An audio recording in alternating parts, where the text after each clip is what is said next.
Hi my dear subscribers. నేనైతే ప్రెగ్నెంట్తో ఉన్నప్పుడు first నాకు బాబు కాబట్టి సెకండ్ టైం పాప కావాలి దేవుడా అని చెప్పి చాలాసార్లు కోరుకున్నాను. ప్రెగ్నెంట్తో ఉన్న 9 months కూడా నేను అదే కోరుకుంటూ ఉన్నాను.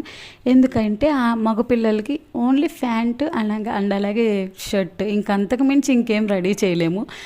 ఆడపిల్లలైతే చక్కగా ఒక చిన్న బొట్టు బొమ్మలాగా రెడీ చేసుకోవచ్చు అని చెప్పి నేను అనుకున్నాను. ఫైనల్లీ నేను కోరుకున్నట్టు దేవుడు చక్కగా ఈ చిట్టి క్యూట్ బేబీని అయితే నాకు ఆడపిల్లని ఇచ్చారు. ఈమెకు మాత్రం స్నానం చేయించేటప్పుడు ఏడిపే అండ్ అలాగే బట్టలు వేసి రెడీ చేయడానికైతే ఇంకా ఏడుస్తుంది. ఇంకా ముందు ముందు రెడీ అవుతుందో ఇంకా ఇసుకిస్తుందో చూడాలి. చూశారు కదా, అందరూ నిన్ను షేమ్ అంటారు అని చెప్పినా కానీ ఇంకా ఏడుస్తుంది. చిన్నపిల్ల కదా, తనకేం తెలిసిద్ది. అండ్ అలాగే మొత్తం రెడీ చేసిన తర్వాత ఆ ఏడుపంతా ఎక్కడికి వెళ్ళిపోయిద్దో చిట్టుపట్టి నవ్వులతో మనల్ని నవ్విచ్చేస్తుంది. మీకు వీడియో నచ్చితే లైక్ చేసి సబ్స్క్రైబ్ చేసి సపోర్ట్ చేయండి.